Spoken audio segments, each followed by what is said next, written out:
Hello guys, welcome po sa ating panibagong video. Nais nyo bang matuto sa paggawa ng motor? O gusto nyo bang balang araw maging isang mekaniko?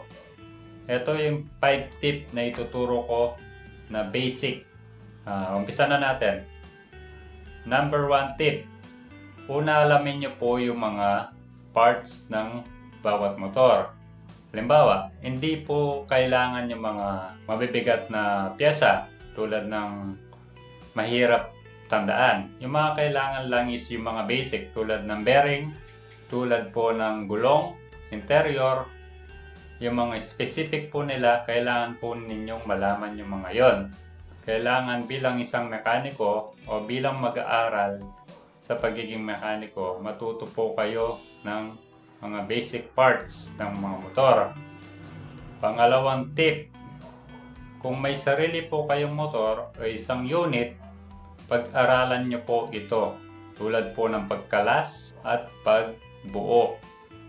Hindi man po sa mga major, kundi kahit sa mga small parts or yung mga minor parts tulad ng pagkalas po ng gulong, bearing, doon po mag-uumpisa ang inyong journey. Third tips, kapag po kayo ay nakakasunod o nakakapagkalas na po kayo ng mga parts ng mga motorcycle dahil pinag-aralan po ang inyong sariling unit, try po ninyong gumawa sa mga tropa ninyo para po dagdagan po ang inyong karanasan tulad po ng ibang motor. Kunwari yung sa inyo is Honda, try nyo po yung mga Suzuki para po madagdagan po ang inyong kaalaman. Kahit wala pong bayad, okay lang po yun.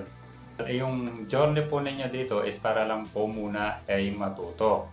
Dapat, try nyo pong mag-apply sa mga motorcycle parts. Huwag po kayong mahihiya.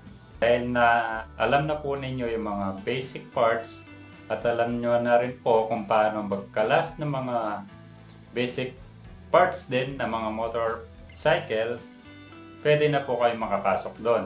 Hindi po kaagad-agad na lahat ay alam na po ninyo. Sa pang-apat, doon po ninyo matututunan yung mga iba't ibang klaseng motor. Doon po mag-uumpisa ang inyong journey para po kayo ay matuto. Sa pang-limang tip, dahil kung may kasama na po kayo na mekaniko, kung nakapasok na po kayo sa mga shop, aralan nyo po mula sa inyong mga kasama. Tulungan po din ninyo sila para madagdagan ang inyong kaalaman.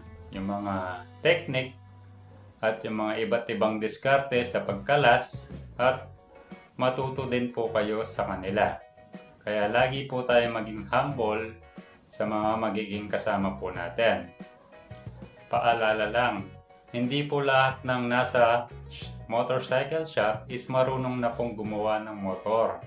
Hindi po lahat is alam na po kung paano mag-overhaul at mag-wiring. Hindi po ganun sa motorcycle shop. Yung iba naman, mga basic lang din yung mga ginagawa doon. Sa kalaunan, sa katagalan ng panahon, natututo na lang po sila dun sa mismong shop na yun. Kaya wag po kayong matakot kung gusto po talaga ninyong matuto. Kaya yun lang po yung video natin. Maraming salamat po. God bless. At wag nyo po kalimutan mag-subscribe. At i-click nyo na rin po yung notification bell. Maraming salamat and God bless sa inyo.